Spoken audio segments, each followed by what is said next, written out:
how to add keyframes in CapCut.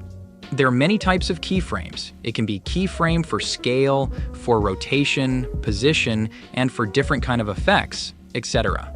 To add these keyframes, let's take this video as the example. Let's add one keyframe in the beginning of the video and the second one in the end of the video.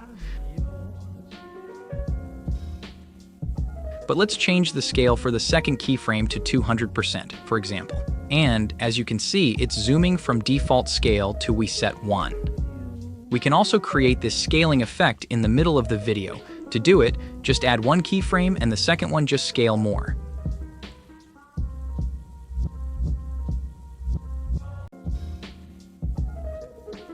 And if we want to change our position to make a focus on someone, go back to the previous keyframe by clicking on the left arrow, put our position keyframe, then go to the second keyframe and just change our position. We want to focus on, for example, in our case, these two people. Let's see what we have.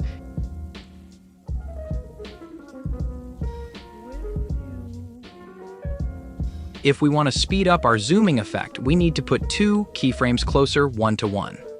If you put it closer 1 to 1, it'll be faster, further 1 to 1, it'll be slower. Also, if we want to repeat our effect, we can select this two keyframes by holding Control button and pressing on each keyframe and simply just click Control button plus C and then just copy past it whatever you want just by clicking Control button plus V.